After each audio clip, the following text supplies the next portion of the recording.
अनर्पित चरिंचिरात् करुणयावतीर्णः कलो समर्पयितुमुन्नतो ज्वलरसां स्वभक्तिश्रियम् हरिः पुरट सुन्दर द्युतिकदम्ब सन्दीपितः सदा हृदय कंदरे स्फुरतु वह शचीनंदना। এটা একটা কবিতা। আমরা বুঝতে পারছি না কারণ আমরা সংস্কৃত জানি না, তাই আমরা বাংলা জানি, ইংরেজি জানি আর হিন্দিও জানার চেষ্টা করি, কিন্তু সংস্কৃত জানার চেষ্টা সাধারণত করি না। আমাদের স্কুলে যখন 7-8 সংস্কৃত পড়ানো হয় কোন রকম পরীক্ষায় পাশ করার জন্য আমরা পড়ি, সেই জন্য এই কবিতাটার মানে আমরা বুঝতে পারছি না। এটা ভাষাটা কিন্তু বিদেশি ভাষা নয়, ভারতবর্ষেরই ভদ্রলোকের ভাষা, সংস্কৃত ভাষা। এবং সেই সংস্কৃত ভাষাটায় মানেটা কি বলছে যে সদা হৃদয়াকান্দরে স্ফুরতু, সব সময় আমার হৃদয়ে স্ফূর্তি লাভ করুক, স্ফূর্তি লাভ করুক, উজ্জ্বল রূপে বিরাজ করুক। কে? শচীনন্দন, শচীনন্দন গৌর হরি, গৌরাঙ্গ মহাপ্রভু আমাদের হৃদয়ে উজ্জ্বল রূপে বিরাজ করুন, এটাই হচ্ছে প্রার্থনা। এবার গৌর হরি কেন এলেন জগতে সেইটা বলা হচ্ছে। অনর্পিত চরিঞ্চিরাৎ, যেটা কোনোদিন অর্পণ করা হয়নি সেইটা অর্পণ করার জন্য করুণায়াবতীর্ণঃ কলো, সেটা সমর্পণ করার জন্য করুণা করে অবতীর্ণ হয়েছেন কলিযুগে। সমর্পয়িতুম, সমর্পণ করার জন্য। কি সমর্পণ করার জন্য? না স্বভক্তি শ্রিয়ম, নিজের ভক্তিরূপী সম্পদকে সমর্পণ করার জন্য। সম্পদ কেউ দান করতে চায় না চট করে, সম্পদ সবাই কুক্ষিগত রাখতে চায়, কিন্তু ভগবান তার নিজের সম্পদ দান করতে এসেছেন কলিযুগে। এটাই হচ্ছে এই শ্লোকের বক্তব্য। সম্পদ চট করে কেউ দিতে চায় না বাবা, উদ্বৃত্ত সম্পদ হলে তবে লোকে দান করার কথা ভাবে, নিজস্ব সম্পদ কেউ দেয় না। আপনারাই বলুন না, আমাদেরকে যদি কেউ বলে যে বিয়ের সময় তোমার যে সোনার চেনটা পেয়েছিলে সেই সোনার চেনটা কেউ কি ভিখারিকে দেবে? আপনার বাড়িতে যদি ভিখারি ভিক্ষা করতে আসে কত টাকা দেবেন? 1 টাকা দেবেন, বেশি দয়া হলে 10 টাকা দেবেন, অতিরিক্ত দয়া হলে 100 টাকা দেবেন। কিন্তু বিয়েতে যে সোনার চেনটা পেয়েছেন সেটা তো দেবেন না, সেটা কেউ দেয় কখনো? ওটা সারা জীবন মানে না খেয়ে মরিয়ে ওটা কেউ বিক্রি করতে চায় না। সোনার শ্বশুরের আশীর্বাদ বলে কথা। তাহলে বিয়ে বাড়িতে পাওয়া সোনার চেন কেউ দিতে চায় না ভিখিরিকে। এবার যদি কেউ দেয় তাহলে জানতে হবে হয় সে পাগল, নইলে সে পরম দয়া, নিজের ভালো না বুঝে অন্যের কল্যাণ করতে চায়। হয় পরম দয়াল, নইলে সে পাগল। তো চৈতন্য মহাপ্রভুকে পাগল বলার মতন দুঃসাহস আমাদের কারোরই নেই। তাকে আমরা পরম দয়াল বলছি কারণ তিনি তার নিজস্ব সম্পদটা দান করছেন। সংস্কৃত ভাষায় বলছে স্বভক্তি শ্রিয়ম, দন্তেশ্বয় বফল মানে নিজের ভক্তি সম্পদ তিনি দান করছেন। স্বভক্তি শ্রিয়ম, সেই নিজের ভক্তি সম্পদটা কি না উন্নত উজ্জ্বল রসাম, উন্নত উজ্জ্বল রস সমৃদ্ধ সেই ভক্তি সম্পদ। যে উজ্জ্বল রস, উজ্জ্বল রস কাকে বলে? আগে বুঝতে তো হবে উজ্জ্বল রস কাকে বলে, তারপর বুঝতে হবে উন্নত উজ্জ্বল রস কাকে বলে। উজ্জ্বল রসটা উন্নত না অনুন্নত পরে, আগে বুঝি উজ্জ্বল রস কাকে বলে। উজ্জ্বল রসটা কাকে বলে? বুঝি যেটা চকচক করে সেটাই উজ্জ্বল রস। উজ্জ্বল মানে তো চকচকে। তাহলে চকচকে কোনটা? আপনার হাতে যদি 5খানা রত্ন দেওয়া হয়, মুক্তা, প্রবাল, পান্না, চুনি, পান্না এবং হিরে, এই মুক্তা, প্রবাল, চুনি, পান্না, হিরে 5খানা রত্ন যদি আপনার হাতে দেওয়া হয়, সব থেকে বেশি চকচক কোনটা করবে? একটু বলুন, আপনারা আংটি টাংটি পরেন তো, হিরেটা সব থেকে বেশি চকচক করবে। ওই জন্য হিরেটার দাম সব থেকে বেশি। চুনি, পান্না, প্রবাল, মুক্ত সবকিছু থেকে দাম বেশি হিরে। কেন? ওটা চকচকে বেশি। তা না হলে কিন্তু কোনো দাম সাধারণত থাকা উচিত না। কারণ বিজ্ঞানীর কাছে হিরেও যা, একটা কয়লার টুকরোও তাই, দুটোই কার্বনের একটা ভ্যারাইটি মাত্র। যারা বিজ্ঞান নিয়ে পড়াশোনা করে তারা জানে হিরে খুব একটা কাজের জিনিস না, কাজে লাগে না খুব একটা। লোকে দাম দিয়ে কেনে আংটিতে পরার জন্য, কোনো কাজের জিনিস না। ওটা একটা কার্বনের ভ্যারাইটি মাত্র। যেমন কয়লার টুকরো একটা কার্বনের ভ্যারাইটি, তেমনি হীরের টুকরো কার্বনেরই একটা ভ্যারাইটি। একজন বিজ্ঞানীর কাছে হিরে আর কয়লার মধ্যে কোনো পার্থক্য নেই, কারণ সে বিজ্ঞানটা জানে। কিন্তু সাধারণ লোকের কাছে কয়লার কোনো দামই নেই, অথচ হীরের প্রচুর দাম। কারণ হীরেটা চকচক করছে, কয়লা চকচক করছে না। কয়লার টুকরো দিয়ে কেউ আংটি বানানো আজ অব্দি আমি দেখি, কিন্তু হীরের আংটি প্রচুর লোকে পরার জন্য ব্যাকুল থাকে। তাহলে হিরে উজ্জ্বল রত্ন, সেই জন্য দামি রত্ন। এইবার পাঁচখানা রত্নের মধ্যে সব থেকে দামি হলো হিরে, কারণ সব থেকে চকচক করে। ঠিক তেমনি পঞ্চরসের মধ্যে সব থেকে বেশি উজ্জ্বল হচ্ছে মধুর রস। পঞ্চরস কি কি? শান্ত, দাস্য, সখ্য, বাৎসল্য, মধুর। শান্ত রস কাকে বলে? যখন কেউ ভাবে ভগবান পরমাত্মা, আমি হলাম জীবাত্মা, এই জীবাত্মা পরমাত্মা নিয়ে যে সম্পর্ক তৈরি হয় তাকে বলে শান্ত রস। দাস্য রস কাকে বলে? যদি কেউ ভাবে ভগবান আমার প্রভু, আমি তার দাস, এটা হলো দাস্য রস। যদি কেউ ভাবেন ভগবান আমার বন্ধু, আমিও তার বন্ধু, এটা সখ্য রস। যদি কেউ ভাবেন ভগবান আমার সন্তান, আমি তার অভিভাবক, হয় পিতা নইলে মাতা, এই সন্তান রূপে ভগবানকে ভালোবাসার নাম বাৎসল্য রস। আর যদি কেউ ভাবে ভগবান আমার স্বামী বা আমার প্রিয়তম, তাহলে সেই ভালোবাসাটির নাম মধুর রস। ভগবানকে স্বামী রূপে চিন্তা করা বা প্রিয়তম রূপে চিন্তা করা, সেটা হচ্ছে মধুর রস। এই পাঁচ রকম রসের মধ্যে সব থেকে বেশি গুরুত্বপূর্ণ কোনটা? সব থেকে বেশি চকচক করছে, সব থেকে বেশি দামি কোনটা? না, হীরের মতো উজ্জ্বল ওই মধুর রস। মধুর রস সর্বশ্রেষ্ঠ রস। কেন? আমার তো মনে হয় মা যখন সন্তানকে আদর করে, সেটাই সর্বশ্রেষ্ঠ হওয়া উচিত ছিল। ওটা নির্মল একটা স্নেহ। সেখানে প্রেমিক প্রেমিকার ভালোবাসাটাকে শ্রেষ্ঠ বলা বা স্বামী স্ত্রীর ভালোবাসাকে শ্রেষ্ঠ বলা, কারণটা কি? মুনি ঋষি বিশ্লেষণ করে বলেছেন, শোনো, মা বাবা যদি সন্তানকে আদর করে সেটা নিশ্চয়ই শ্রেষ্ঠ, কিন্তু শ্রেষ্ঠতম নয়।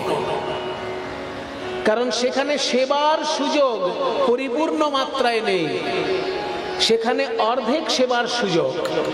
আর মধুর রস এমন একটা রস, সেখানে পরিপূর্ণ সেবার সুযোগ। মাথার চুল থেকে পায়ের নখ পর্যন্ত সবটাই সেবায় লাগে যদি মধুর রসের সেবক হয়। মা যশোদা যখন গোপালকে ছানা মাখন খাওয়ান, সেটাই তার প্রধান সেবা। কিন্তু মা যশোদা যখন চুলের বিনুনি তৈরি করেন, সেটা গোপালের জন্য নয়, নন্দরাজার জন্য।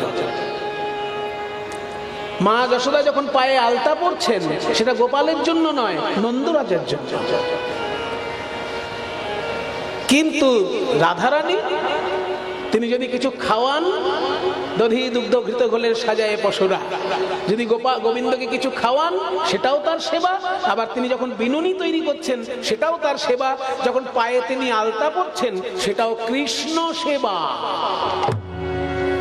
নিজেকে সুন্দর দেখাবে বলে নয়, গোবিন্দের সুন্দর লাগবে বলে। গোবিন্দ ওই সৌন্দর্য দেখে আনন্দ পাবেন বলে রাধারানীর সাজা। মাথার চুলের বিনুনি বলুন আর পায়ের আলতা পরুন, সবটাই গোবিন্দ সেবার উপকরণ। সেই জন্য মধুর রসকে শ্রেষ্ঠ বলা হয়েছে। কিন্তু এই শ্রেষ্ঠ মধুর রস রাস্তায় গড়াগড়ি যাচ্ছে, সিনেমার পর্দায় সেটাকে নিয়ে ছেলে খেলার পর্যায়ে চলে আসা হচ্ছে। কিন্তু চৈতন্য মহাপ্রভুর যে মধুর রসের বিতরণ, সেটা হচ্ছে গোলক ধামের মধুর রস। রাধা গোবিন্দের যে মধুর রস, সেই মধুর রসের সঙ্গে রাস্তাঘাটের মধুর রসকে গুলিয়ে ফেলা যাবে না। কারণ রাস্তাঘাটের মধুর রস রক্ত হাড় মাংস দিয়ে দুটি তৈরির মধ্যে মধুর রস, দুটি শরীরের মধ্যে মধুর রস। একটা ছেলে একটা মেয়েকে ভালোবাসলে দুটো শরীরই রক্ত হাড় মাংসের তৈরি, কিন্তু রাধারানী যখন কৃষ্ণকে ভালোবাসছেন সেই শরীরটা কি দিয়ে তৈরি? সৎ চিত আনন্দ দিয়ে তৈরি। যে তত্ত্ব দিয়ে ভগবান তৈরি হয় সেই তত্ত্ব দিয়েই কৃষ্ণ তৈরি হয়েছে, সেই তত্ত্ব দিয়েই রাধা তৈরি হয়েছে। তত্ত্বটার নাম হচ্ছে সৎ চিত এবং আনন্দ। তাই সচ্চিদানন্দময় ভগবানের মধুর রসটাও সচ্চিদানন্দময়, সেটা লোকে জানতো না, সেইটা বিতরণ করার জন্যই গৌরাঙ্গ মহাপ্রভুর আগমন। অনর্পিত চরণে চিদা, অনর্পিত চরণে চিরা, করুণায়াবতীর্ণ কলো, সমর্পয়িতুমুন্নত জ্বলরসাং স্বভক্তি শ্রিয়ম। হরিপুরট সুন্দর দ্যুতি কদম্ব সন্দীপিত, সদা হৃদয় কন্দরে স্ফুরতু বহ শচীনন্দন, স্ফুরতু বহ শচীনন্দন, স্ফুরতু বহ শচীনন্দন, স্ফুরতু বহ শচীনন্দন, স্ফুরতু বহ শচীনন্দন, স্ফুরতু বহ শচীনন্দন, স্ফুরতু বহ শচীনন্দন। কবিতার অন্তিম পংক্তিটা অত্যন্ত গুরুত্বপূর্ণ। বলা হলো হৃদয় কন্দরে স্ফুরতু, আমাদের হৃদয় রূপী গুহার মধ্যে ভগবান গৌর হরি দীপ্তি লাভ করুক। হৃদয়টাকে গুহা কেন বলল? রূপ গোস্বামীর লেখা শ্লোক। রূপ গোস্বামী তো বিরাট বড় পণ্ডিত, তিনি তো আমাদের মতন সাধারণ ছাত্র নয়, সাধারণ পণ্ডিত নয়। আপনারা বোধহয় জেনে থাকবেন, রূপ গোস্বামী ছিলেন রূপ গোস্বামীর যুগে সারা বাংলার অর্থমন্ত্রী। পশ্চিমবঙ্গের নয়, বাংলাদেশের নয়, পশ্চিমবঙ্গ আর বাংলাদেশ মিলে যে দেশ, গোটা বাংলার অর্থমন্ত্রী ছিলেন রূপ গোস্বামী। পশ্চিমবঙ্গের মন্ত্রী বাংলাদেশের মন্ত্রীকে চেনেন না, বাংলাদেশের মন্ত্রী পশ্চিমবঙ্গের মন্ত্রীকে চেনেন না। এমন ভাবে আমাদের দেশটাকে বিচ্ছিন্ন করে দেওয়া হয়েছে দেশ ভাগের জন্য। আমরা পশ্চিমবঙ্গের লোক কজন বাংলাদেশের খবর রাখি, আবার বাংলাদেশের কজনই বা পশ্চিমবঙ্গের খবর রাখে। হঠাৎ করে, তাও তো আজকাল অনেকে খবর রাখা শুরু করেছে, কিন্তু কিছু বছর আগে পর্যন্ত এক বাংলা আর এক বাংলাকে চেনে না, এরকম একটা পরিস্থিতি। তো এই যে আমাদের দুই বাংলা এই যখন এক ছিল সেই চৈতন্যদেবের যুগে, তখন বাংলার অর্থমন্ত্রী ছিলেন রূপ গোস্বামী এবং তিনি বিরাট বড় পণ্ডিত। তিনি কেন সংস্কৃত শ্লোক লিখতে গিয়ে হৃদয়টাকে গুহা বলে ফেললেন? এখানেই প্রশ্ন। তিনি তো হৃদয়টাকে মন্দির বলতে পারতেন। সদা হৃদয় মন্দিরে, এটা বললে তো বেশি শুনতে ভালো লাগবে। সেটা না বলে তিনি কি বললেন? সদা হৃদয় কন্দরে। কন্দরে বলছেন, কন্দর মানে তো গুহা, আর মন্দির মানে দেবালয়। তাহলে হৃদয়টাকে গুহা কেন বললেন, দেবালয় না বললেন? রূপ গোস্বামী বলছেন, শোনো ভাই, আমি হৃদয়টাকে গুহা বললাম কেন জানো? আমার এই হৃদয় এককালে মন্দির ছিল, আজকে গুহায় পরিণত হয়েছে। মন্দিরে কি থাকে? দেবতা। আর গুহায় কি থাকে? হিংস্র পশু, বাঘ, সিংহ, শিয়াল, নেকড়ে বাঘ, এরা সব গুহার মধ্যে থাকে। তা আমার হৃদয়টা এককালে মন্দির ছিল, আজকে গুহা হয়ে গেছে। কবে মন্দির ছিল আমার হৃদয়? না, যখন আমি মাতৃগর্ভের মধ্যে ছিলাম। আমি যখন মায়ের গর্ভের মধ্যে ছিলাম, কাম কাকে বলে আমি জানতাম। মাতৃগর্ভে যে শিশু থাকে সে জানে কাম কাকে বলে। তাহলে 6টা রিপুর মধ্যে প্রথম রিপুটা হচ্ছে কাম, দ্বিতীয় হচ্ছে ক্রোধ, তারপর লোভ, মোহ, মদ, মাৎসর্য। এই যে 6টা রিপু, এদের সঙ্গে আমার পরিচয় ছিল না যখন আমি মাতৃগর্ভে ছিলাম। কিন্তু যেই মাতৃগর্ভ থেকে বাইরে এলাম ভাই, এক এক করে পশুর দল আমার হৃদয়ে বাস করতে লাগলো। তারা হলো কাম, ক্রোধ, লোভ, মোহ, মদ, মাৎসর্য। তাহলে যে জায়গায় 6টি পশু বাসা বাঁধে সেটাকে কি আর মন্দির বলা চলে? আমার এই হৃদয়ে ভগবান থাকার কথা, সেখানে ভগবান আমি দেখতে পাচ্ছি না, 6খানা জন্তু ঘুরে বেড়াচ্ছে দেখতে পাচ্ছি, হিংস্র পশু ঘুরছে, কাম, ক্রোধ, লোভ, মোহ, মদ, মাৎসর্য। তাহলে কি করে আমার হৃদয়টাকে আমি মন্দির বলবো? তাই কন্দর বললাম। তবে শুনে রাখো, গুহার মধ্যে কিন্তু শুধু হিংস্র পশু থাকে না, যারা সংসার ত্যাগী সন্ন্যাসী তারাও গুহায় গিয়ে বাস করে। কোন সন্ন্যাসী যদি গুহায় গিয়ে আগুনের ধুনি জেলে বসে থাকে, সেখানে আর পশু প্রবেশ করতে পারে না। ঠিক তেমনি আমার হৃদয় গুহার মধ্যে যদি গৌরাঙ্গ মহাপ্রভু সন্ন্যাসী এই জ্ঞানের আগুন জেলে বসে থাকেন, সেখানে কাম, ক্রোধ, লোভ, মোহ, মদ, মাৎসর্য এইসব পশুর দল আসতে পারবে না। তাই আমি হৃদয়টাকে গুহা বললাম। সদা হৃদয় কন্দরে স্ফুরত শচীনন্দন, স্ফুরত শচীনন্দন, স্ফুরত শচীনন্দন, শচীনন্দন, শচীনন্দন। আবার ব্যাখ্যা আছে। শচীনন্দন শব্দটা কেন বেছে নিলেন গৌরহরি? রূপ গোস্বামী তো অন্য নামেও ডাকতে পারতেন গৌরহরিকে, শচীনন্দন শব্দটা কেন বেছে নিলেন? গৌরাঙ্গ মহাপ্রভুর আসল নাম তো শচীনন্দন নয়। গৌরাঙ্গ মহাপ্রভুর আসল নাম কি আপনারা জানবেন তো? গৌরাঙ্গ মহাপ্রভুর আসল নাম কি? নিমাই নয়, ওটাও ডাক নাম। গৌরাঙ্গ মহাপ্রভুর আসল নাম হচ্ছে বিশ্বম্ভর মিশ্র। এটা খাতা কলমের নাম, সিগনেচার করতে গেলে মহাপ্রভু ওইটা করতেন। চৈতন্য দেবও লিখতেন না কোথাও, নিমাইও কোথাও লিখতেন না, কোথাও লিখতে গেলে বিশ্বম্ভর মিশ্র লিখতেন। সিগনেচারের নামটা বিশ্বম্ভর মিশ্র, এটা তার আসল নাম, খাতা কলমের নাম। তো কই সেই নামটা না নিয়ে শচীনন্দন নামটি কেন বললেন রূপ গোস্বামী? না, শচীনন্দন মানে শচী মায়ের ছেলে, শচী মায়াকে আনন্দিত করে যে শচীনন্দন। কেন বলা হলো? না, গৌরাঙ্গ মহাপ্রভুকে উপহার দিয়েছে যে জননী, সেই জননীকেও আমাদের সমানভাবে সম্মান করা উচিত। মহাপুরুষ আসতে গেলে মহাপুরুষের মাকে কঠোর তপস্যা করতে হয়। পবিত্র গর্ভ ছাড়া, ভালো গর্ভ ছাড়া মহাপ্রভু তো আসতে পারে না।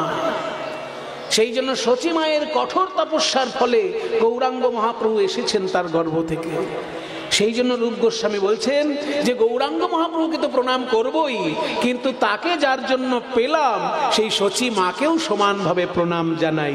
তাই এমন একটা নাম বেছে নিলেন যে নামে শচী মাকেও সম্মান করা হবে, তার ছেলে গৌরহরিকেও সম্মান করা হবে। তাই শচীনন্দন শব্দটা বেঁচেছেন। সদা হৃদয় কন্দরে স্ফুরত শচীনন্দন, সদা হৃদয় কন্দরে স্ফুরত শচীনন্দন, স্ফুরত শচীনন্দন, স্ফুরত শচীনন্দন, স্ফুরত শচীনন্দন, স্ফুরত শচীনন্দন, স্ফুরত শচীনন্দন, স্ফুরত শচীনন্দন। শ্রীরূপ গোস্বামীর লেখা মহাপ্রভুর বর্ণনা শুনলাম আমরা। এইবার দেখি মহাপ্রভু কোন ভাবে ভাবিত, কোন কৃষ্ণলীলা আজকে হতে চলেছে। মহাপ্রভুর ভাব শুনলেই বোঝা যাবে আজকে মহাপ্রভুর ভাবটি কেমন। না, অন্তঃকৃষ্ণ বহির গৌর যেই পড়ে মনে, আপনা আপনি প্রভু ধরয়ে চরণে। মহাপ্রভুর ভিতরটা হলো কৃষ্ণ, মহাপ্রভুর ভিতরে আছে কৃষ্ণ, আর বাইরে রয়েছেন শ্রীমতী রাধা। এইটা যখনই মহাপ্রভুর আজকে মনে পড়ে গেছে, নিজের পায়ে হাত দিয়ে নিজেই কাঁদছেন। নিজের পায়ে হাত দিয়ে কাঁদছেন। কোন পায়ে? পদকর্তা বলছেন, আপনার বাম পদ ধরিয়া আপনে রে, আপনার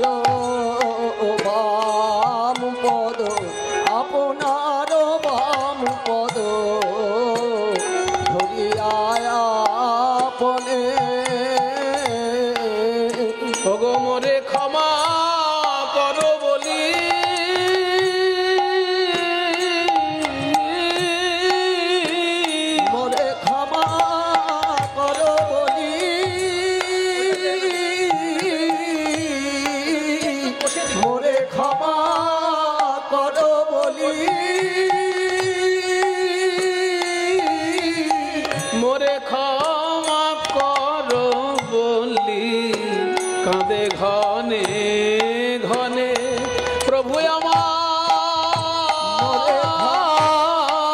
মোরে ক্ষমা করো বলি আমায় ক্ষমা করো হে আমায় ক্ষমা করো হে ওগো প্রেমময়ী প্রাণেশ্বরী ক্ষমা করো হে প্রেমময়ী প্রাণেশ্বরী ক্ষমা করো হে ওগো প্রেমময়ী প্রাণেশ্বরী আমি ওই চরণে অপরাধী প্রেমময়ী প্রাণেশ্বরী আমি ওই চরণে অপরাধী প্রেমময়ী প্রাণেশ্বরী আমি ওই চরণে অপরাধী প্রেমময়ী প্রাণেশ্বরী আমি ওই চরণে অপরাধী প্রেমময়ী প্রাণেশ্বরী ওই চরণে অপরাধী প্রেমময়ী প্রাণেশ্বরী আমায় ক্ষমা করো হে মোরে ক্ষমা করো বলি মোরে ক্ষমা করো বলি প্রভু আমার কাঁদে ঘরে ঘরে মহাপ্রভু আমার আপনার বাম চরণ ধরে কাঁদছেন আর বলছে ওগো প্রেমময়ী আমায় ক্ষমা করো প্রেমময়ী আমায় ক্ষমা করো এই ভাব দেখে গৌর পার্ষদগণ কিছুই বুঝতে পারছেন না তারা করজোড়ে দাঁড়িয়ে মহাপ্রভুর ভাব দেখছেন কি গো তোমরা দাঁড়িয়ে দেখছো কি কিছু বলো কি বলবো ভাই কি বলবো সমুদ্রের তীরে দাঁড়িয়ে সমুদ্রের ঢেউ দেখা ভালো সমুদ্রের ঢেউ নিয়ে ভবিষ্যৎবাণী করা কি ভালো আপনি সমুদ্রের ঢেউ যখন দেখবেন একদম ভবিষ্যৎবাণী করতে যাবেন না আপনি যে সমুদ্রের ঢেউটাকে বড় মনে করছেন দেখা গেল ওই সমুদ্রের ঢেউটা ছোট হয়ে গিয়ে মিলে গেল আবার যেটাকে ছোট ঢেউ বলে অবজ্ঞা করছেন দেখা গেল ওই ঢেউটা কাছে এসে এত বড় হয়ে গেল আপনার কাপড় চোপড় ভিজিয়ে দিয়ে চলে গেল কাজেই সমুদ্রের ঢেউ দেখা ভালো কিছু বক বক করা ভালো না ভবিষ্যৎবাণী করতে যাওয়া ভালো নয় তেমনি গৌরাঙ্গ মহাপ্রভু হচ্ছেন প্রেমের সমুদ্র তার প্রেম তার লীলা দর্শন করা ভালো কিছু বলা ভালো নয় বিভোর হইলা গোরা বিভোর হইলা গোরা গৌরবের ভাবে ওই বিভোর হইলা গোরা বিভোর হইলা গোরা পুরবের ভাবে নিজ পারিষদ কিছু কহিছে না তবে আহারে নিজ পারিষদ কিছু কহিছে না তবে সবাই দেখছে মহাপ্রভুর ভাব কিন্তু কিছু বলছে না কিছু বলছো না কেন বলে কি বা বলবো কি বা বলবো আমরা এই ভাবের কি বা বুঝি কি বা বলবো আমরা এই ভাবের কি বা বুঝি কি বা বলবো বোঝা তো যায় না বোঝা তো যায় না ভাবের অভাব থাকলে ভাব বোঝা তো যায় না ভাবের অভাব থাকলে ভাব বোঝা তো যায় না ওই ভাবের ভাবুক নইলে বোঝা তো যায় না ওই ভাবের ভাবুক নইলে বোঝা তো যায় না সমুদ্রের তীরে দাঁড়িয়ে সমুদ্রের দর্শন করতে হয় শোভা কিছু বলা যায় না তখন বলা যায় না ভাব বোঝা যায় না বোঝা তো যায় না বোঝা তো যায় না এই যে কোটি সমুদ্র গম্ভীর এই যে কোটি সমুদ্র গম্ভীর ভাব এই যে কোটি সমুদ্র গম্ভীর ভাব ওই ভাবের কি বা বুঝি কোটি সমুদ্র গম্ভীর ভাব ওই ভাবের কি বা বুঝি আহারে আহারে আহারে আহারে আহারে আহারে আহারে আহারে ভাব বোঝা তো যায় না নিজ পারিষদ কিছু কহিছে না তবে একটা জিনিস জানবেন বাবা সমুদ্রের ধারে দাঁড়িয়ে সমুদ্রের শোভা দর্শন করা যায় ঢেউ দেখা যায় ঢেউ নিয়ে কিছু ভবিষ্যৎবাণী চলে না কিন্তু সমুদ্রের সম্পর্কে যখন আবহাওয়া দপ্তর থেকে বলে সেটা অক্ষরে অক্ষরে মিলে যায় কেন আবহাওয়া দপ্তর থেকে যখন বলে আজ সন্ধ্যা 7টায় বঙ্গোপসাগরে ভয়ঙ্কর গতিবেগে ঘূর্ণিঝড় এগিয়ে আসবে, সবাই সাবধান থাকবেন, প্রথমে পশ্চিমবঙ্গে আসবে, তারপরে বাংলাদেশে চলে যাবে। এটা আবহাওয়া দপ্তর থেকে কি করে বলে দিল আগে থেকে? আমি আপনি বললে তো মেলে না, তারা বললে মেলে কেন? আসলে ওই আবহাওয়া দপ্তরে যারা চাকরি করছে তারা 24 ঘন্টা সমুদ্রের গতি প্রকৃতিকে খেয়াল করছে, সমুদ্র নিয়ে তারা ভয়ঙ্কর পড়াশোনা করেছে। এমনও হতে পারে যে সমুদ্রের দিকে তাকাতে তাকাতে বউ বাচ্চার মুখটাও হয়তো ভুলে গেছে। তো সমুদ্র নিয়ে যারা গবেষণা করে একখানা কথা বলবে, তার কথাটা অক্ষরে অক্ষরে মিলবে। ঠিক তেমনি গৌরাঙ্গ মহাপ্রভু ভাবের সমুদ্র 24 ঘন্টা তার মুখের দিকে তাকিয়ে নিয়ে যারা গবেষণা করছে, সেরকম একজন পার্ষদ হলেন বাসুদেব ঘোষ। তিনিও মনে মনে ভাবছেন আজকে মহাপ্রভুর কোন ভাব উদয় হতে পারে। বাসুদেব, তুমি বলো, আমরা তোমার মুখে শুনতে চাই, কারণ তুমি যেভাবে মহাপ্রভুকে গভীরে প্রবেশ করে তার ভাব উপলব্ধি করো, আমরা পারি না। বাসুদেব বলছে, শোনো তাহলে, মহাপ্রভু কোন পায়ে হাত দিয়েছে? বাঁ পায়ে। এবার আমরা সাধারণত বাঁ দিকটা নারীর স্থান ধরি, ডান দিকটা পুরুষের স্থান ধরি। নারী পুরুষ যদি পাশাপাশি বসে, বাঁ দিকে নারী বসে না, স্বামী স্ত্রী কি? তাহলে নারীর দিকটা আমরা বাঁ দিক ধরে রাখি, পুরুষের দিকটা ডান দিক ধরে রাখি। তাহলে রাধা কৃষ্ণের মিলিত তনু যদি গৌরাঙ্গ মহাপ্রভু হন, ওই চরণটা ভাবছেন রাধারানীর চরণ, তাই বাম চরণে হাত দিয়েছেন। আর হাতটা ভাবছেন কৃষ্ণের হাত, তাই ডান দিকের হাতটা বাম চরণে দিয়েছে। হাতটা ভাবছেন কৃষ্ণের, চরণটি ভাবছেন রাধার, যেহেতু একই অঙ্গে রাধার কৃষ্ণ খেলা করছে। তাহলে রাধারানীর পায়ে হাত দিয়ে কৃষ্ণ যেদিনকে কেঁদেছিলেন, সেই দিনটা বোধহয় আজকে মহাপ্রভুর মনে পড়ছে। যে লীলায় রাধারানীর পায়ে হাত দিয়ে কৃষ্ণ কেঁদেছিলেন, সেই লীলাটি হলো দুর্জয়মান। দুর্জয়মান, দুর্জয়মান। বাংলার শ্রেষ্ঠ গান কীর্তন গান। সেই শ্রেষ্ঠ গানকে আমরা যদি শ্রেষ্ঠত্বের জায়গায় রাখতে পারি, তবে তার প্রতি আমাদের বিশেষ শ্রদ্ধা এবং কৃতজ্ঞতা থাকা উচিত। অনেককেই বলতে শুনেছি কীর্তন নাকি একটা লোকসঙ্গীত, যে লোকগান। কিন্তু যারা সঠিক গান বাজনা নিয়ে পড়াশোনা করেন, যারা সাহিত্যের খোঁজ রাখেন, তারা জানবেন যে বাংলার কীর্তন লোকগান নয়। বাংলার কীর্তন হচ্ছে বাংলার প্রাচীন শাস্ত্রীয় সঙ্গীত। কেননা কোনো লোকগানের মধ্যে কখনো বিলম্বিত তালের প্রয়োগ হয় না। সেটা ভারতবর্ষের যে কোনো রাজ্যেই বলুন না কেন, সেটা পশ্চিমবঙ্গ হোক, আসাম হোক, গুজরাট হোক, রাজস্থান হোক, পাঞ্জাবি হোক, সমস্ত রাজ্যের লোকগান যেখানে যেখানেই হবে, সেখানে কোনো লোকগানের মধ্যে বিলম্বিত তালের প্রয়োগ হবে না। বিলম্বিত তালের প্রয়োগ তখনই হবে যখন কোনো শাস্ত্রীয় সঙ্গীত সেটাকে অধ্যয়ন করা হবে। তো শাস্ত্রীয় সঙ্গীত হচ্ছে বাংলার মধ্যে একমাত্র কীর্তন। কেননা কীর্তন বড় বড় তাল এবং বিলম্বিত তাল, রাগ, রাগিনী সমস্ত কিছু মিলিয়ে সাহিত্য এবং সঙ্গীতের শ্রেষ্ঠ এক উদাহরণ। সেটাই আমাদের বাংলার বুকে প্রায় 800 বছর ধরে চলে আসছে এবং এখনো চলছে। এবং আমার বিশ্বাস প্রভুর কৃপায় হাজার হাজার বছর এখনো চলবে, কোনো চিন্তা নাই। কিন্তু প্রথম কথা, কীর্তন কাকে বলে? কীর্তনের শাস্ত্রীয় সংজ্ঞা কি?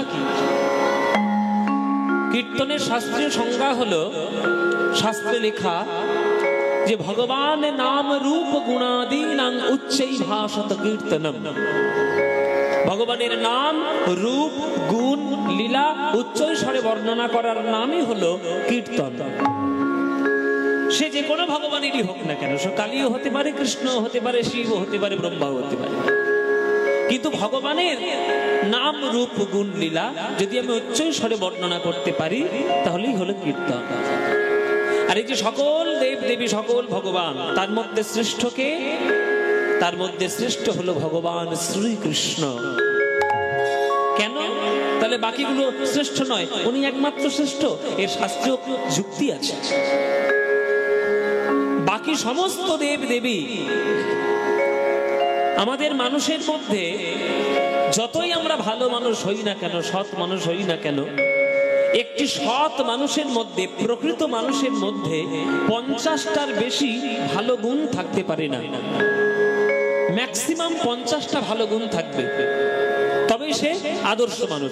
সবসময় 50টার কমই থাকে, 50টা তো থাকেই না। কিন্তু শাস্ত্রে নির্দেশ দিয়েছে যে একটা মানুষের মধ্যে ম্যাক্সিমাম 50টা ভালো গুণ থাকবে। তাহলে মানুষের থেকে আরো 5টা গুণ বেশি থাকবে দেবতাদের।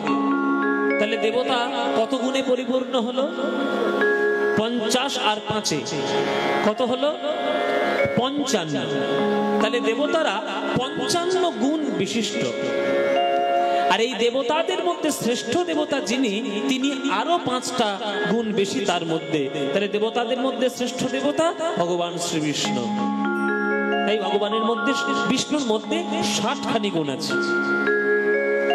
আর সর্বশ্রেষ্ঠ ভগবান মানে দেবতাদের থেকেও আরো 4টি গুণ বেশি থাকবে ভগবান শ্রীকৃষ্ণের। তাই ভগবান কৃষ্ণই একমাত্র 64 কলায় পরিপূর্ণ ভগবান। গোলক বৈকুণ্ঠ ধামের ভগবান শ্রীকৃষ্ণ 64 কলায় পরিপূর্ণ।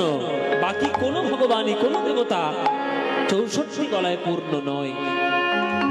আর সেই কৃষ্ণ নিজেকে পূর্ণভাবে প্রকাশ করেছিলেন, অবতীর্ণ হয়েছিলেন আমাদের দাপর যুগে। কেন না, দাপর যুগে 2 ভাগ ধর্ম, 2 ভাগ অধর্ম, দুটোর ব্যালেন্স কি করে ঘটাতে হয়, সেটার জন্য ভগবান কৃষ্ণ বিভিন্ন রূপে তিনি তার ষড়ৈশ্বর্য গুণকে প্রকাশ করেছেন, বিভিন্ন রূপে। কেননা দাপর যুগে কৃষ্ণের 3 ধরনের লীলা রয়েছে। বৃন্দাবনে প্রেমের লীলা, মথুরায় আর এক লীলা, দ্বারকায় আর এক লীলা। 3 ধরনের লীলা কৃষ্ণ বৃন্দাবনে প্রকাশ করে নিজের ষড়ৈশ্বর্য গুণকে পূর্ণভাবে প্রকাশ করেছে। কেননা তিনি যখন শান্তিপন মুনির আশ্রমে পড়াশোনা করতে গেছিলেন, তখন শান্তিপনের মুনির কাছ থেকে 64 কলা বিদ্যা 64 দিনেই তিনি রপ্ত করে নিয়েছিলেন। এক একটি কলা বিদ্যা শিখতে জন্মের পর জন্ম কেটে যায়, আর কৃষ্ণ এক এক দিনে এক একটা কলা রপ্ত করে নিয়েছে। 64 কলায় পূর্ণ ভগবান 64 কলা আয়ত্ত করেছে মাত্র 64 দিনেই। ওই জন্য কৃষ্ণ সকল ভগবানের শ্রেষ্ঠ ভগবান, তার চরণটা পাওয়াই হলো আমাদের মূল উদ্দেশ্য। সেই কীর্তন গান গেয়ে যদি ভগবানের, কৃষ্ণের যদি চরণ আমরা আশ্রয় করতে পারি, তাহলে শাস্ত্রীয় বিধান অনুসারে আমাদের শ্রেষ্ঠত্ব, আমাদের লাভ আমরা করতে পারবো। তাই ভগবান কৃষ্ণের চরণের কীর্তন এই কলিযুগের এটা একমাত্র রাস্তা। এই যে হরের নাম হরের নামৈব কেবলম কলৌ নাস্তেব্য নাস্তেব্য নাস্তেব্য গতিরন্যথা। কলিযুগে নাম বিনা গতি নাই, গতি নাই, গতি নাই। তাহলে নাম যদি আমরা গাইবো, তাহলে সেই নামের মূল উদ্দেশ্য কি? এই যে আপনারা নাম শুনতে আজকে এসছেন হাজার হাজার মানুষ, কারোর মুখ দেখতে পাচ্ছি, কারোর মুখ দেখতে পাচ্ছি না, এত লোক এসছে। এই যে হরিনাম কীর্তন আপনাদের এখানে যে হচ্ছে, আজকে পদাবলী কীর্তন সারা রাত হবে, আবার কালকের থেকে নাম কীর্তন শুরু হবে। তাহলে পদাবলী কীর্তন, নাম কীর্তন, দুটো কীর্তনই এখানে রয়েছে, এখানে হচ্ছে। তাহলে পরিপূর্ণ একটা কীর্তনের আসর। তাহলে পরিপূর্ণ কীর্তনের আসরে আপনারা কি নিতে এসেছেন? সন্ধ্যাবেলার কাজ ছেড়ে, টিভি দেখা ছেড়ে দিয়ে আপনারা এখানে এসে বসেছেন সন্ধ্যাবেলায় কীর্তন শুনতে। কিসের আশায়? শুধুমাত্র পদ্মপলাশকে দেখার জন্য? একদমই নয়, এটা ভুল কথা।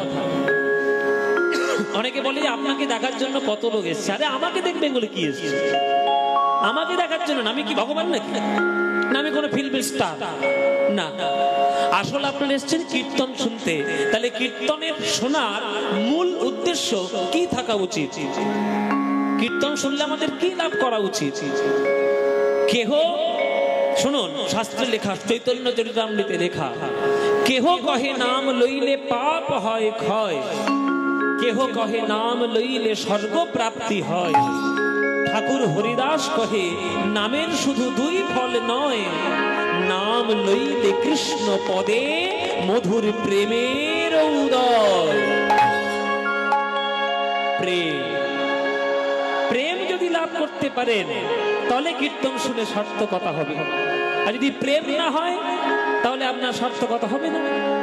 শুনুন, আমার কীর্তন শুনুন আর যারই কীর্তন শুনুন, যে কীর্তনিয়ার কীর্তন শুনলে আপনাদের হৃদয়ে ভগবানের প্রতি প্রেম হবে, ভক্তি হবে, শ্রদ্ধা হবে, বিনয় হবে, মনুষ্যত্বের বিকাশ ঘটবে, সেই কীর্তনিয়ার গান শুনবেন।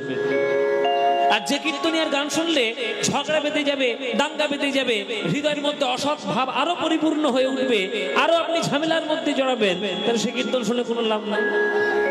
মহাপ্রভু নবদ্বীপে কীর্তন দিয়েছেন প্রেম শান্তি রক্ষা করার জন্য, ঝগড়াঝাটি করার জন্য নয়। কেননা চাঁদ কাজীর বাড়িতে তিনি যখন ঘেরাও করেছেন, 1000 খোল নিয়ে তার বাড়িটা ঘেরাও করেছিলেন। মারামারি করার জন্য ঘেরাও করেননি, শাস্ত্র বোঝাতে ঘেরাও করেছিলেন। এমন শাস্ত্র বোঝালো ওই চাঁদ কাজী পরবর্তীকালে বলেই দিলেন যে ও নিমাই, সম্পর্কে তুমি আমার ভাগ্নে হও, কেননা তোমার মাকে আমি দিদি বলি। তা ভাগ্নে তুমি আমাকে আজকের যা শেখালে, আমি আজকের বলে দিলাম আমার বংশে জন্ম নিয়ে যারা হরিনাম করবে না, আমি তাদেরকে ত্যায্য পুত্র ঘোষণা করব। তাহলে মহাপ্রভু চিরকাল শান্তি, প্রেম, ভক্তির রাস্তা দেখেছেন। আমরা যদি ভক্তির রাস্তা থেকে সরে গিয়ে যদি ঝামেলার রাস্তায় জড়িয়ে যাই, তাহলে কীর্তন শুনে কোনো লাভ নাই বাবা, কোনো লাভ নাই। কীর্তন শোনা শুধু ভক্তি উদ্দেশ্যে পাওয়া, আর কিচ্ছু। ওই জন্য মায়েরা প্রেম করতে হবে। কি প্রেম? ভগবানের সঙ্গে চিরন্তন প্রেম, যে প্রেম করলে আর জগতে অন্য কিছু দরকার হয় না। এই যেখানে যারা গান শুনছেন, আপনারা যারা গান শুনতে এসেছেন, আপনাদেরকে একটা প্রশ্ন করব। আমি জানি হাত কেউ তুলবে না, কিন্তু প্রশ্নটা খুব পার্সোনাল প্রশ্ন, খুব ব্যক্তিগত।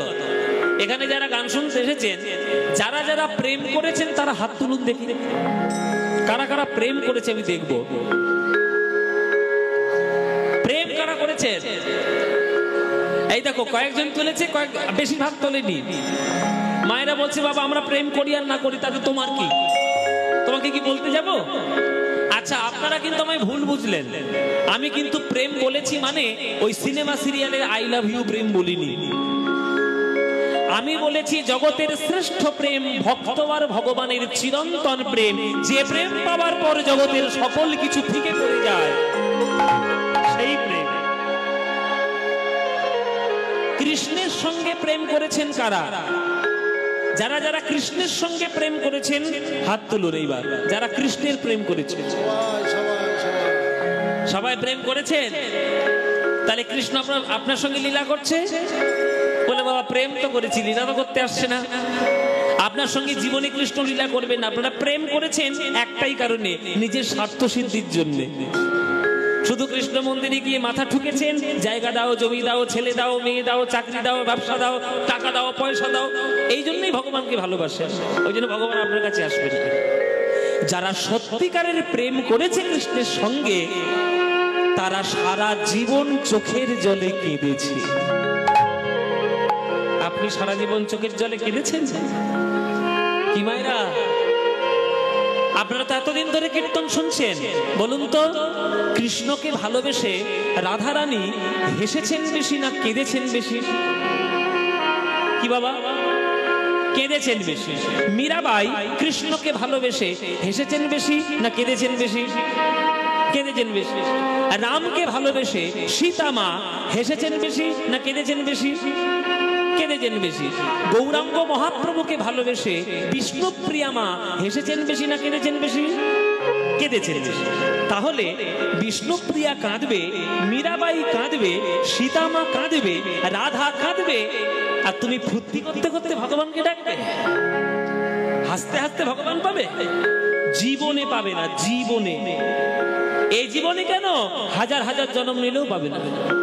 যে জন্মে তুমি কৃষ্ণ কৃষ্ণ বলে চোখের জলে কেঁদে সর্বহারা হবে, সর্বশান্ত হবে, কৃষ্ণের প্রেমে সকল কিছু লুটিয়ে দেবে, সেই দিন কৃষ্ণ তোমায় ভালোবাসবে।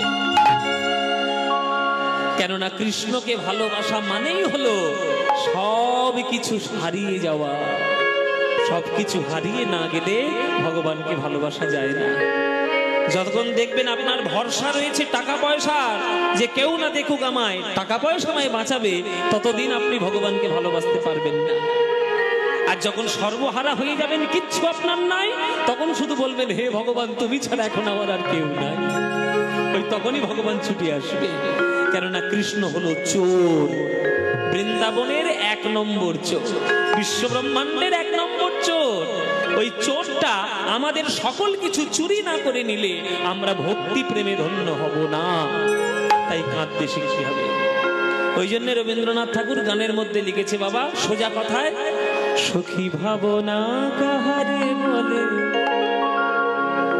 সখী যাতনা কাহারে বলে, তোমরা যে বলো দিবস রজনী ভালোবাসা ভালোবাসা, সখী ভালোবাসা কারে কয়, সে কি বলি যাতনাময়, সে কি বলি চোখের জল, সে কি বলি দুঃখের শ্বাস, লোকে তবে করে কি সুখেরই তরে এমন দুঃখের আশ।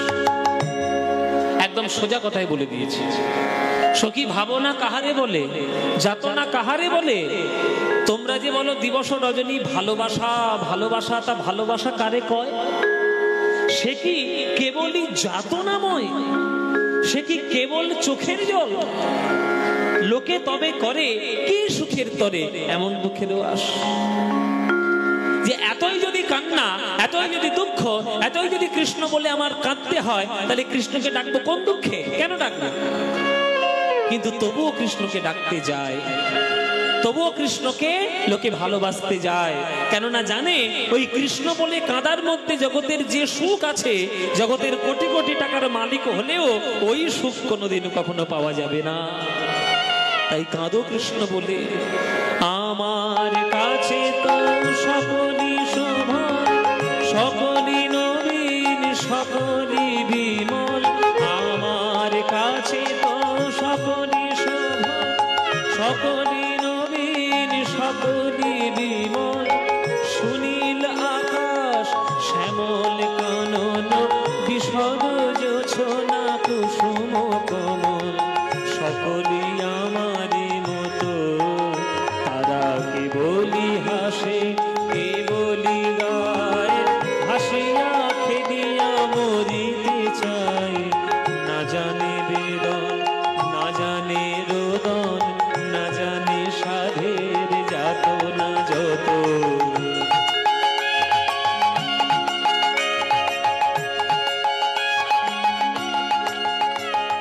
ফুল সে হাসিতে হাসিতে ঝরে, জোছনা হাসিয়া মিলাই যায়, হাসিতে হাসিতে আলোক সাগরে, আকাশের তারাতে আগে তাই, আমার মতো সুখী কে আছে, আয় সখী আয় আমার কাছে, সুখের হৃদয়ের সুখের গান, শুনিয়া তোদের জুড়াবে প্রাণ।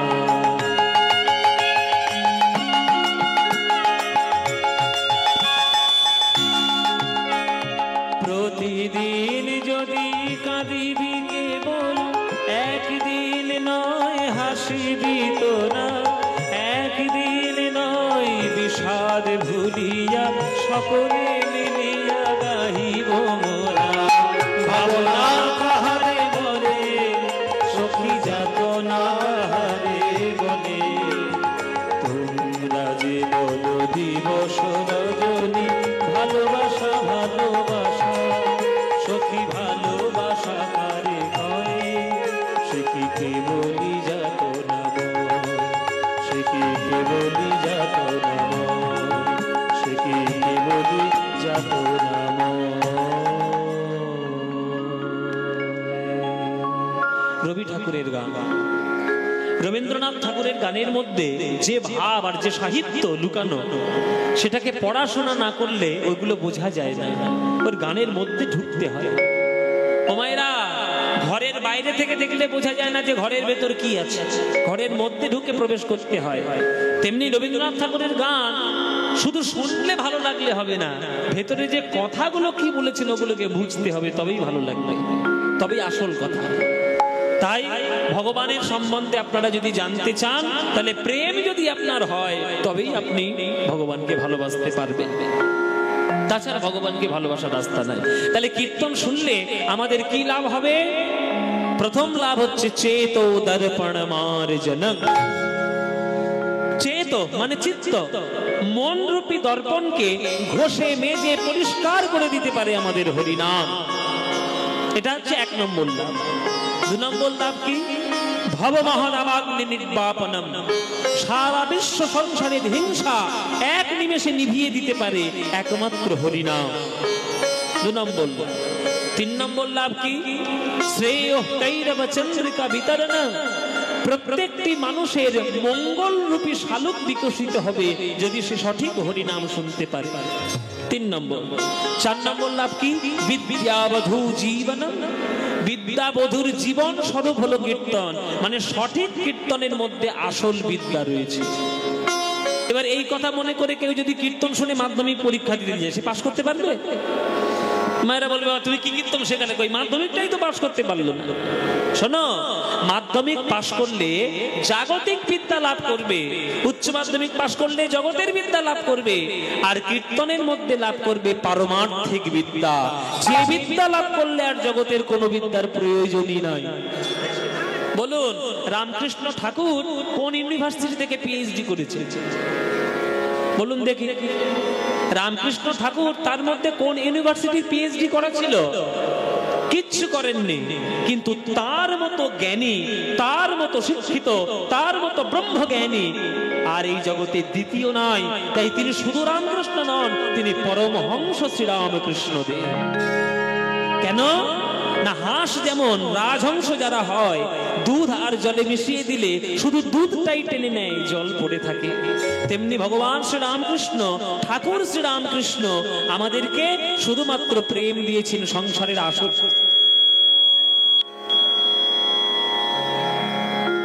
আসল জিনিস দিয়েছে। আসল জিনিস হচ্ছে প্রেম। মা মা বলে ডাকো, আনন্দময় থাকো, তাই বিদ্যা পাওয়া যাবে কীর্তন শুনলে। 4 নম্বর, আনন্দম বোধিবর্ধন। কীর্তন গান শুনলে আরো আনন্দ বেড়ে যাবে। আনন্দম বোধিবর্ধন। প্রতিপদম পূর্ণামৃত স্বাদনম। কীর্তনের প্রতি পদে পদে অমৃতের স্বাদ রয়েছে। আর শেষ লাভ কি? সর্বাত্ম স্নপনং পরং বিজয়িত শ্রীকৃষ্ণ সংকীর্তনম। সর্ব আত্মাকে একসঙ্গে স্নান করিয়ে দিতে পারে একমাত্র হরিনাম। এই যে নাম মাইকের মধ্যে হচ্ছে, চারিদিকে চলে যাচ্ছে আওয়াজ, যে আওয়াজটা যার কানে সঠিক ঢুকবে, সে পশু হোক, পাখি হোক, কীট হোক, পতঙ্গ হোক, যে শুনবে সেই হরিনাম এসে একসঙ্গেই আমরা উদ্ধার হয়ে যেতে পারবো কীর্তনে। তাই মায়েরা, যেখানে থাকো, যেখানেই যেমন ভাবে থাকো, সকাল সন্ধে দুপুর রাত কোনো নিয়ম নাই। খাইতে শুইতে নাম যথা তথা লয়, কাল দেশ নিয়ম নাহি সর্বসিদ্ধি হয়। তাই যখনই সময় পাবে বদন ভরে, প্রাণ ভরে, আনন্দ করে গান গাইবে। একটা গান গাইবে, সে গানটা আমার খুব প্রিয় গান। আমি জানি না আপনাদের প্রিয় কিনা, যদি আপনারা বলেন তাহলে 2 লাইন শোনাতে পারি। যদি আপনারা বলেন বাবা শোনাবো 2 লাইন, শুনে দেখুন ভালো লাগে কিনা। গানটা হলো ভজ গৌরাঙ্গ তহ গৌরাঙ্গ লহ গৌরাঙ্গের নাম রে, ভজ গৌরাঙ্গ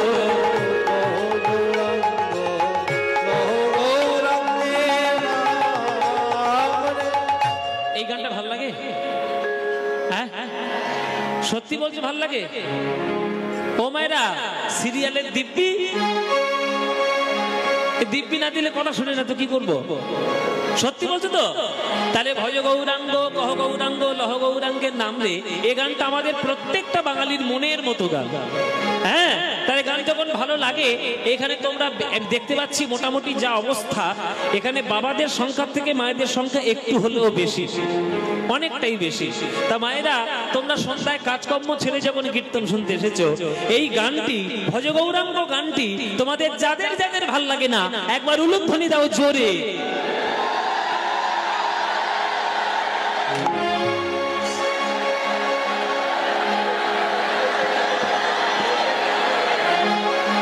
সিরিয়াল থেকে এসেছে, সিরিয়াল থেকে এখনো দিচ্ছে, টনক নড়েনি, এখনো দিয়ে যাচ্ছে। এই যে এই নিঘাত সিরিয়াল থেকে ঢুকেছে এইখানে। আমি কি বললাম আর কি করলে এতক্ষণ ধরে? আমি বলেছি যারা যারা ভালোবাসো না এই গানটা, তারা উলুধ্বনি দাও। উলুধ্বনি দিচ্ছে,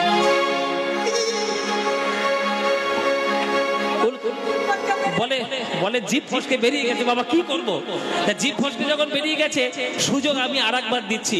এইবার যারা যারা এই গানটি ভালোবাসো, তারা এইবার উলুধ্বনিটা দাও দেখি। এইবার বুঝেছে, যা না না, ভালো ভালো, হ্যাঁ ভুল করে দিয়ে ফেলেছে, কি করবে। আচ্ছা, ভালো যখন বাসো, সন্ধ্যাবেলায় আমরা এসছি সবাই মিলে, চলো না এই গানটা আমরা একটু গাই করতালি দিয়ে। ইচ্ছা আছে গাওয়ার? গাইবে? সবাই মিলে গাও, এমন গাওয়া গাইবে শিয়ালদা থেকে যেন খবর হয়ে যায় ক্যানিং লোকাল বন্ধ। শিয়ালদা থেকে যেন খবর হয়েছে ক্যানিং লোকাল বন্ধ। বলে কেন? বলে গন্ডগোল হচ্ছে। এসে দেখবে কীর্তন হচ্ছে, এমন কীর্তনের চাপ যে ট্রেন যেন বন্ধ হয়ে যায়। কি মারা পারবে? ওই বলো দেখি তাহলে, করো জোরে, করতালি দিয়ে। ভজ গৌরাঙ্গ লহ গৌরাঙ্গীর নাম রে, বলো ভজ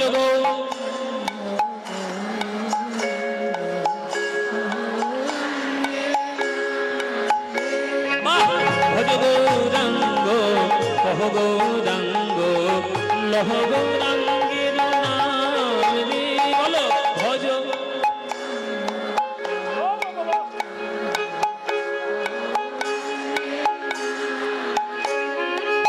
যে জনা গৌরাঙ্গ ভজে, সে হয় আমার প্রাণ রে। যে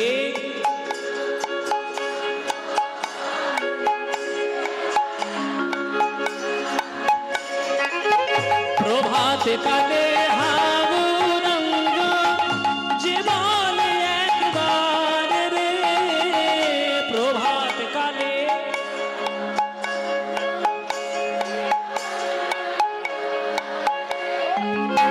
সেই গান আমার হয়, আমি হই তার রে, বলো সেই গান।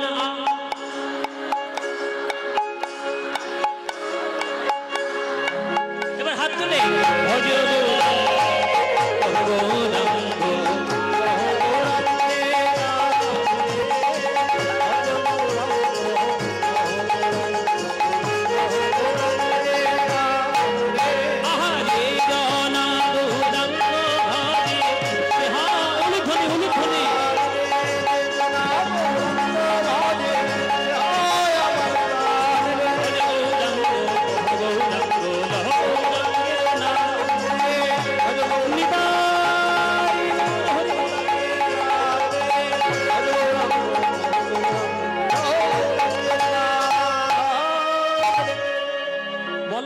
হয়েছে?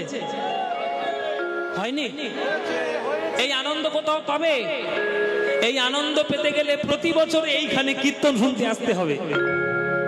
আসবে? হ্যাঁ, তাহলে কীর্তনের মতো আনন্দ জগতে কোথাও আছে বাবা?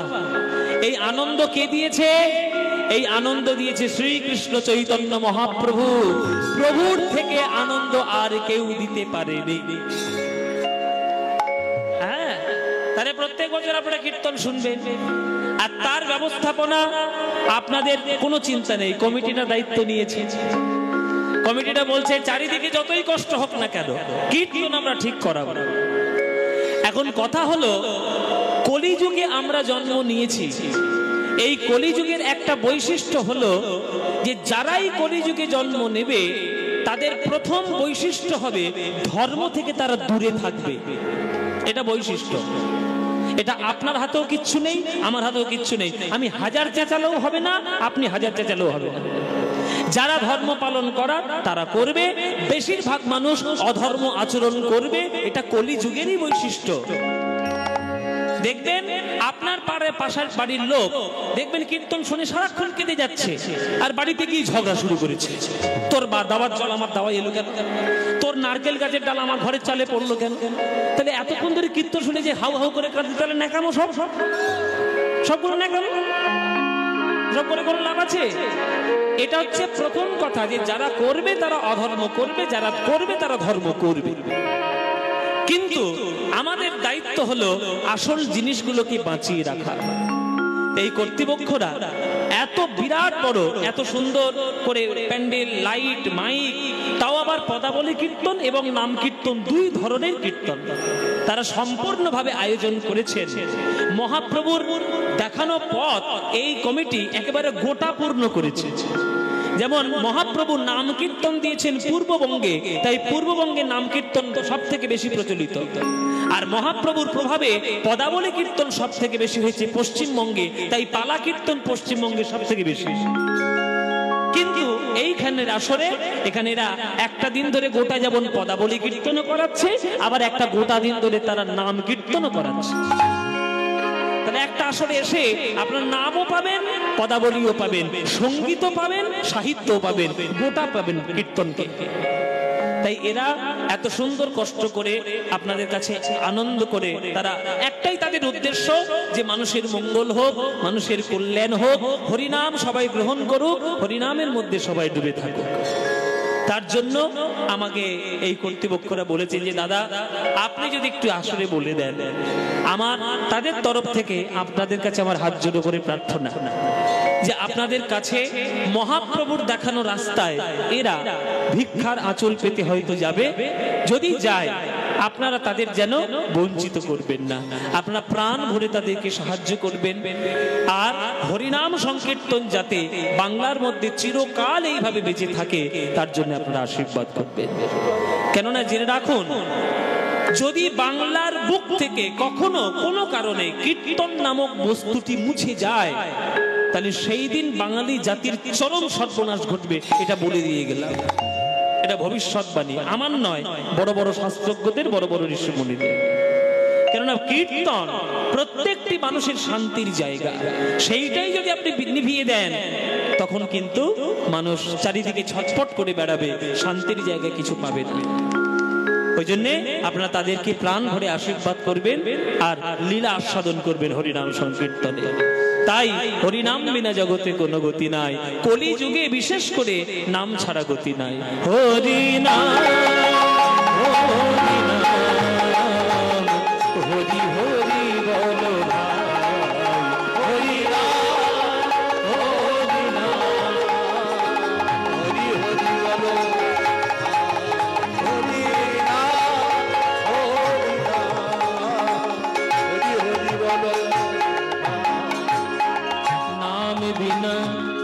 কলি যুগে, নাম বিনা কলি যুগে, সানে দানে সানে নেরে সানে দানে দবা মাদা বামা গামা গাম, নাম বিনা কলি যুগে আর গতি নাই, গতি নাই, গতি নাই। হরি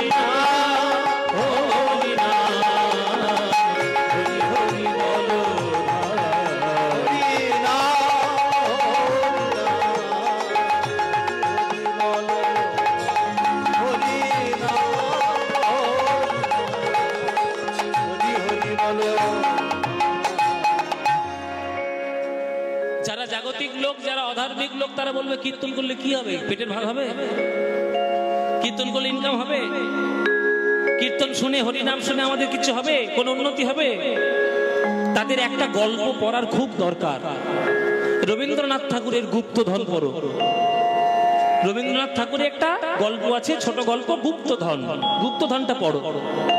সারা জীবন সারা দিন রাত চিন্তা করেছে গুপ্তধনের সন্ধানে, আর সেই গুপ্তধনের গুহার মধ্যে গিয়ে যখন আটকে পড়ে গেল, তখন চারিদিকে শুধু টাকার পাহাড়, সোনার পাহাড়, শান্তি বলতে কিচ্ছু নাই, কিচ্ছু নাই। কেননা খিদে পেলে সোনা চুষে চুষে খেতে পারবে না, খিদে পেলে টাকা পয়সা গিলে গিলে খেতে পারবে না, গুপ্তধন পড়ার দরকার রয়েছে। জীবনে শুধু টাকা রোজগার করা মূল উদ্দেশ্য নয়। ইঞ্জিনিয়ার, ডাক্তার, ব্যবসাদার, বিরাট বড় বিজ্ঞানী, সবকিছুর ঊর্ধ্বে একটাই হওয়ার দরকার, মানুষ হওয়ার দরকার। শোনো রে মানুষ ভাই, সবার উপরে মনুষ্যত্ব, তাহার উপরে না। কেউ যদি তার মনুষ্যত্ব ধর্মের বিকাশ না ঘটায়, সেই মনুষ্যত্ব ধর্মের বিকাশ না ঘটালে কিছুই হবে না। আগে মনুষ্যত্ব, তারপরে যে যার ধর্ম। তাই চলুন সেই মনুষ্যত্ব কি করে রক্ষা করতে হয়, কি করে ভক্ত হতে হয়, কি করে গোবিন্দের চরণে সেবা করতে হয়, আর কি করে ভগবানের নাম নিয়ে জগতে শ্রেষ্ঠত্ব লাভ করতে হয়, আজকের আমরা শুনবো, আজকের আমরা জানবো। আজকে আমরা যার কথা বলবো তিনি একেবারে আমার গোবিন্দের একদম অন্তরঙ্গ, একবারে মনের মতো, সবার প্রিয়, সবার সুন্দর এক ভক্ত। আবার শুধু ভক্ত নয়, সে আমার বন্ধু বটে, এবার কৃষ্ণের প্রিয়, পরম প্রিয় বন্ধু, বন্ধুও রয়েছে, আবার সখাও, আবার ভক্ত হয়েছে। তাই চলুন আজকে আমরা আস্বাদন করব এই একেবারে প্রথম আসরে ভগবান শ্রীকৃষ্ণের পরম প্রিয় বন্ধু এবং ভগবান শ্রীকৃষ্ণের পরম প্রিয় ভক্ত, যার নাম চিরকাল স্বর্ণাক্ষরে লেখা আছে আমাদের শাস্ত্রের পাতায়। তিনি হলেন কৃষ্ণ ভক্ত সুদামার কথা আজকে আমরা আস্বাদন করব।